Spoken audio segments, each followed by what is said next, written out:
Dear course participants, I welcome you all to this lecture on grant proposal writing. Grant proposal writing is a very interesting topic but often less well understood or less well taught. It is just the process of writing your project proposal to a funding agency in order to get the money you require to get your project on road. So, let's look at the learning objectives for this session. There are three learning objectives for this session. One is you have to describe the basic tenets of the grant writing process. 2, you have to describe the features of a good grant proposal. 3, you have to delineate the factors which increase the chances of getting funded. We will go through this session in 5 broad outlines. Number 1, why do you need this skill as a researcher? Number 2, what are the steps in responding to a funding call? Number 3, what are the elements of a strong grant proposal? Number 4, what are the different types of funding agencies? Number 5, I am going to give you some additional tips to write a strong grant proposal. So let's look at why there is a need to acquire grant proposal writing skills. A researcher should acquire this skill early in his career. Researchers depend upon grant money to conduct their projects. So it is an essential part of a research career. You will also require skills for convincing the funding agency that your ideas are worthy and exciting. There could be 2 starting points for a grant proposal. The first starting point could be you have a project in hand and you are actively seeking out funds for that project. The second starting point could be you come across a funding call and you want to write a proposal specific to that funding call. Out of these 2, the first one is more common. So what is a funding call? I have been talking about funding call for quite some time, but what is a funding call? A funding call is nothing but when a funding agency asks researchers to submit proposals on a particular topic for a certain amount of money. These funding agencies could be governmental organizations, non-governmental organizations. These calls can be given out periodically or they can be given out ad hocly. For example, in the recent COVID-19 pandemic, you must have seen many funding agencies were giving out funding calls on specific topics for the research in COVID-19.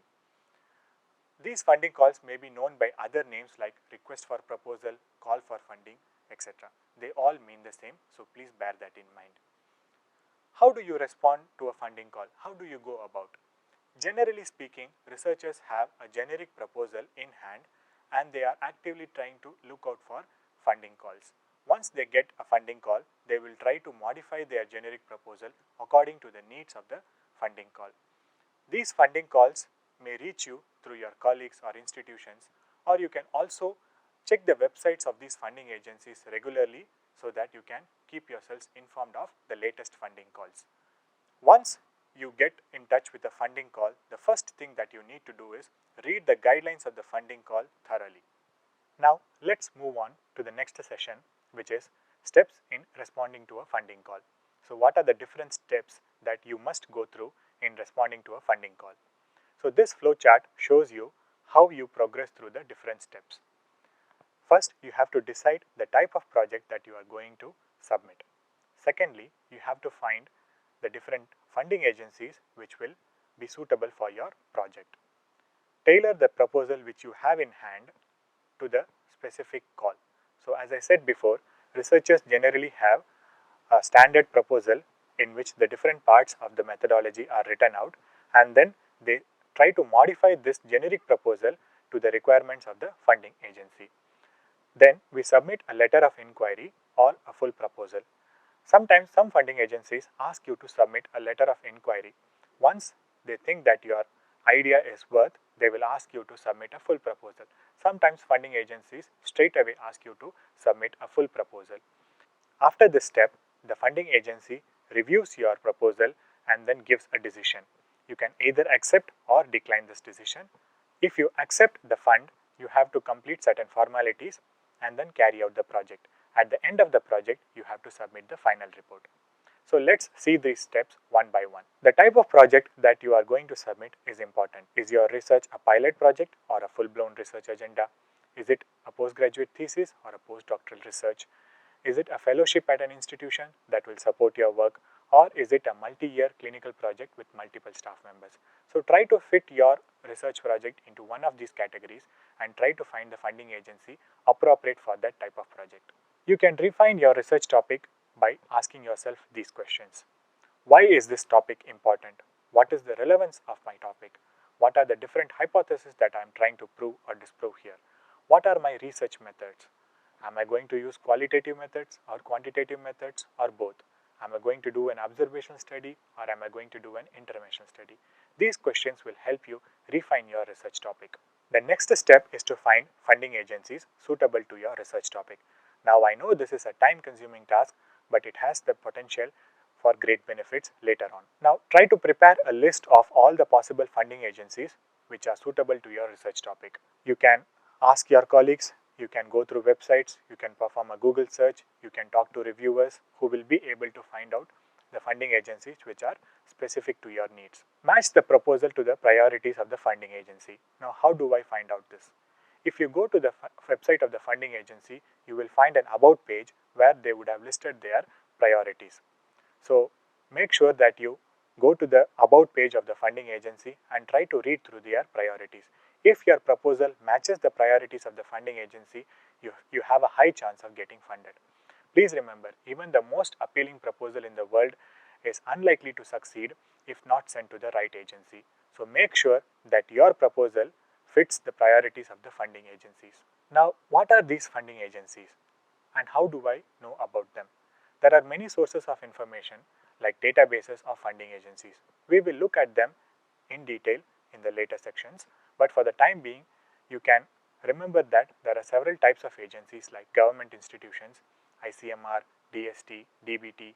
There are many universities which have offices of research which will provide you information about funding agencies and they will also help you to write your grant proposal. This is more common in the Western countries. Then there are reputable private organizations and non-governmental organizations which also serve as funding agencies. Once you have decided your funding agency, you have to tailor your generic proposal to the finer requirements of the funding agency. When writing, assume that your proposal is going to be read by intellectual academic professionals. So you have to talk in scientific terms and use the right terminology so that the reviewers know that you are serious about your project. Some of the questions that the reviewers ask themselves while reviewing your proposal are: what is the novelty here? Is this project bringing something new? Is the finding of this project going to be worth knowing? And finally, they might ask themselves, how will we know that the conclusions of this particular project are going to be valid, which is essentially your methodology. So please remember, the reviewers will look at these three things when going through your proposal.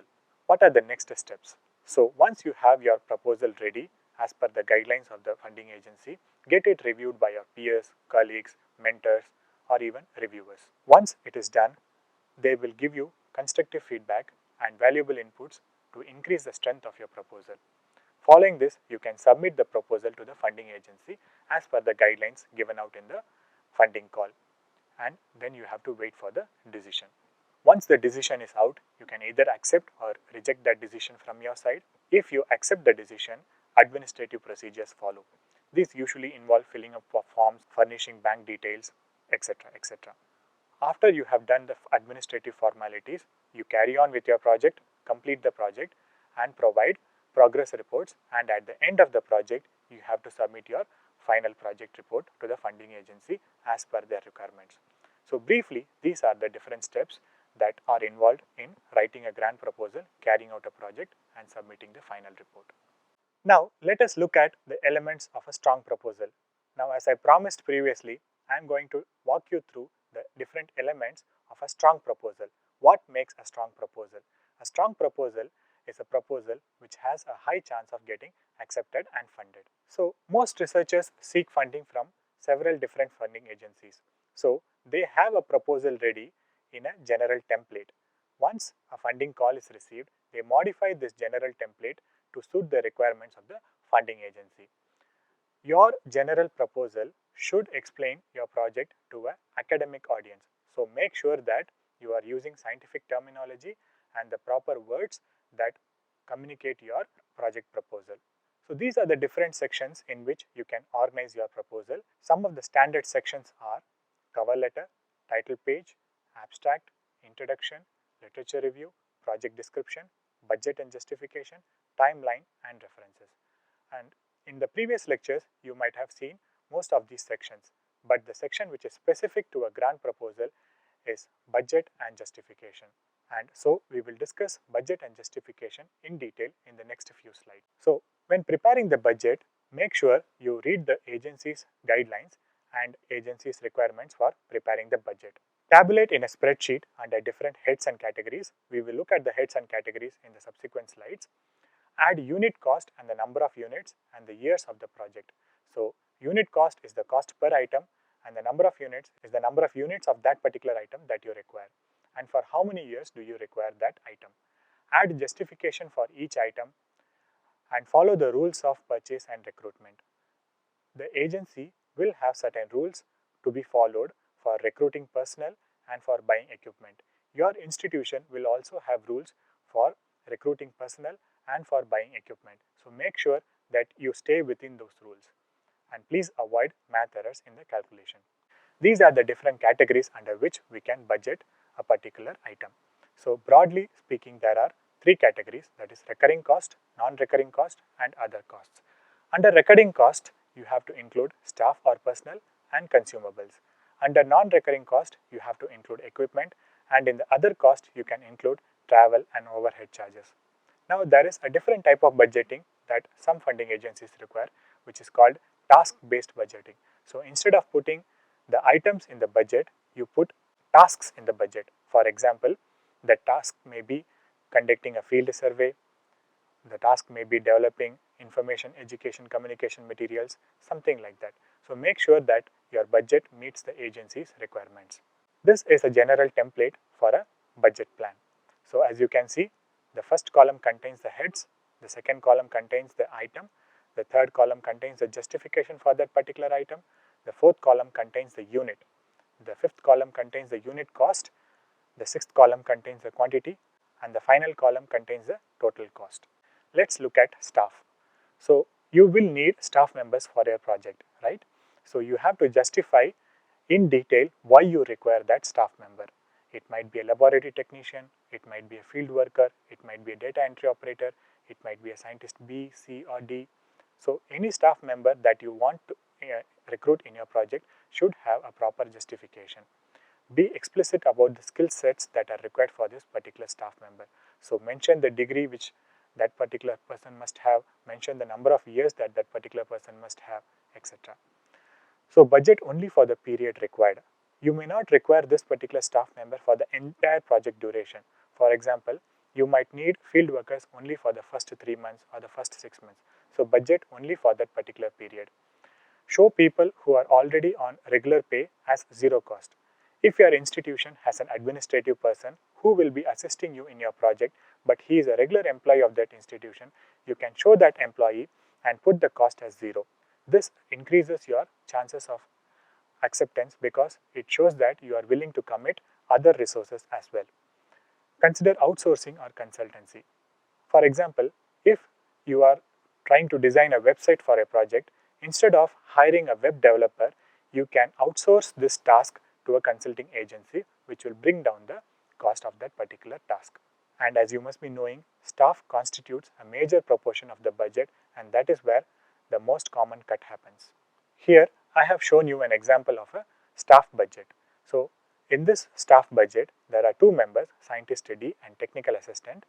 In the next column, I have given the justification for the staff member, the degree the staff member must have, and the number of years of experience that staff member must have. And I have put the monthly salary under unit cost and the number of months that that person is required, and then the final cost. Let's talk about equipment. So, just like staff members, equipments must also be justified in detail. Be explicit about the make and the model of the equipment that you are willing to purchase for this particular project. If you are going to use available equipment in your institution, please show that equipment and show as zero cost. This also shows your willingness to commit existing resources. Don't forget to add maintenance cost. For example, if you are buying an expensive laboratory equipment, that equipment may require periodic maintenance. So try to budget in maintenance cost as well. If you are trying to buy laptops, they might require maintenance as well. So try to budget in the service cost as well. So here I have shown you an example of an equipment budget. Here I have budgeted 3 items: laptop, the statistical software, and a workstation furniture. And you can see the justification provided and the unit cost of each item and the total number of quantities of that particular item required and the total cost for equipment. Here it would be a good idea to mention the make and the model of each equipment that you are requesting. Next, let's talk about consumables or supplies. So these are items like printer, ink, syringes, vacutainers, paper, gloves, mask, stationery. These are items which are frequently bought for the project. Budget generously, these are most likely to be accepted without any cuts.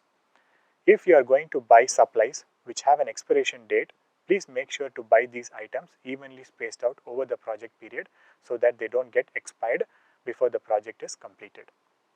Here I have shown you an example of a consumables budget. Here we have budgeted office essentials like files, folders, binders, highlighters, markers, whiteboard, printer cartridges, etc. Here I have also shown the recruitment cost, which is nothing but the advertisements that have to be sent out to recruit staff members. And I also budgeted meeting costs. Let's talk about other costs.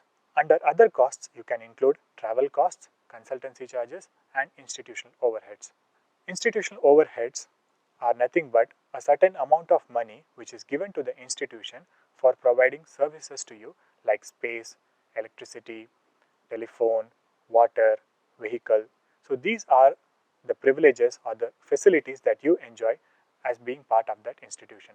So institutions will require a certain amount of money for them to provide this particular service. Usually this is kept between 2% and 5%. You should read the guidelines of your institution as well as the funding agency to see what the maximum allowed limit of overhead charges are. Here I have shown you an example of travel costs and institutional overhead. Here the institutional overhead is 2%. So that is 2% of your total project cost will be charged as institutional overhead. So here we see a complete budget proposal including all the items and the total cost. Once you have written out the different parts of the proposal, please make sure that the different parts of the proposal are tied to each other nicely. Establish connections between the different parts. So when I am reading your introduction and moving on to literature review, I should instantly make the connection that this literature review is for that particular objective. And when I move on to methodology, I should instantly make the connection that this particular part of the methodology talks about this particular objective. This reduces the burden on the reviewer and gives a good impression about your proposal. This is the most important part of writing a proposal. Each part of the proposal should be connected to each other, and that is what I mean by tying together the different parts of the proposal. Let's talk about funding agencies. As I said previously, funding agencies can be of different types. The two main types are governmental agencies and private agencies. These are the list of some governmental agencies and some private agencies. Let me talk to you about ICMR grants in specific. So ICMR provides extramural grants for people who are not working in ICMR. It also provides other types of funds like funds for postgraduate and super specialty thesis. It provides grants for postdoctoral research. It provides grants for international travel and conducting research workshops. I invite you to visit the ICMR website to know more about these grants. Who can apply for ICMR grants? Regular researchers or scientists who are working in universities, medical colleges, postgraduate institutions, academic institutions, recognized laboratories, and NGOs are eligible for applying for these grants. These grants are intended to supplement facilities in the host institutions. These are examples of some international funding agencies which fund research work in the field of health. If you are applying for international funding agencies, these require to be cleared by the Health Ministry's screening committee. So make sure you apply for the proper approvals. These are some databases where you get information about funding agencies in one place. In India, you can look at the research and development funding schemes of central government, and you can look at the research development office of the National Center for Biological Sciences. So these are databases of different funding agencies. If you visit them, the different funding agencies are listed one by one and their calls are also listed. Other websites which provide such database services are grants.gov, healthresearchfunders.org. Now I am going to provide you some additional tips on how to write a strong grant proposal. The first thing that I would want you to ensure is beware of conflict of interest. Disclose both financial as well as non-financial relationships between yourself and the funding agency. Vet your funding agencies. Make sure that the funding agency to which you are applying is reputable. Be careful of the role of the funder in your project. Ideally speaking, the funder should have no role in determining the course of your project, in determining the findings of your project, and in deciding to publish your findings. At the end of the project, when you have to submit your paper for a journal, you have to put this statement as a disclosure. When you are done with the project and you are planning to write a paper and submit to a journal, you have to specifically state the role of the funder in your project. What are some of the things that increase the chances of success of a grant proposal? Read the call thoroughly and strictly follow the guidelines of the application process. If you have any doubts in the application process, kindly call the funding agency and clarify your queries. Be realistic in designing your project proposal. So, don't undersell yourself as well as don't oversell yourself. It will be a good idea to study successful proposals. If your seniors or mentors or if your colleagues have submitted proposals which have been accepted, it would be a good idea to go through these proposals carefully and try to find out what clicked for them. Establish a collaborative network. It is a good idea to apply to a funding agency as a collaborative network rather than as individuals.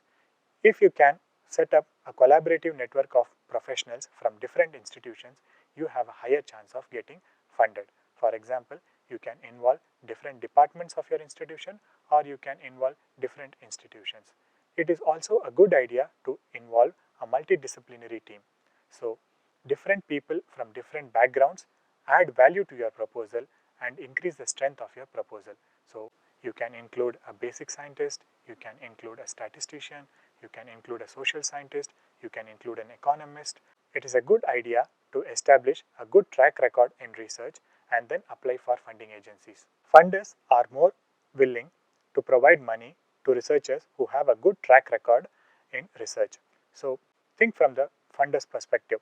In terms of developing the proposal itself, the following points increase your chances of success. Start early and leave time for feedback. Get feedback from a variety of experts. Consult a statistician to write the methodology part of your proposal with specific reference to sample size calculation and data analysis plan. Please make explicit connections between the different parts of your proposal so that when the reader reads your proposal, everything falls into place naturally. Other points to remember when you are developing the proposal is to build a solid rationale for your proposal. This should come in the introduction part of your proposal. Try to put across the point that your research proposal is going to fill this particular knowledge gap and this is the novelty that I am bringing to the table.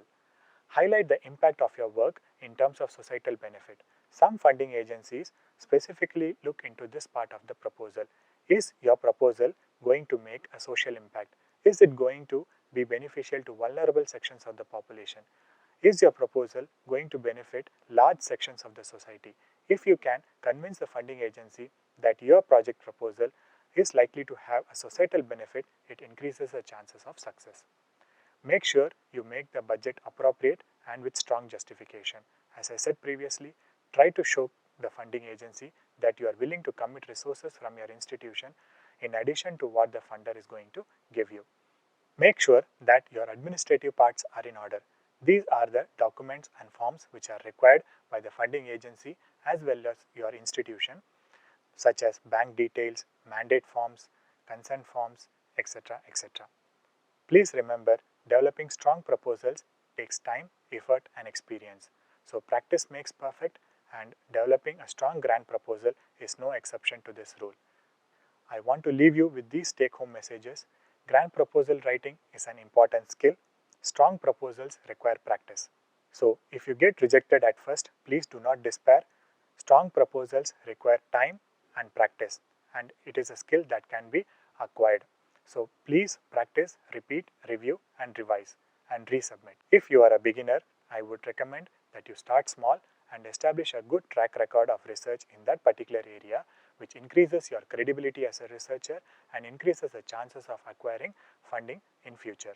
I cannot emphasize this point enough Please make sure that the objectives of your proposal align with the priorities of the funding agency. The funding agency's priorities can be found in their About page. Please beware of conflicts of interest between you and the funding agency. I wish you all success in your grant proposal submissions, and thank you for patient listening.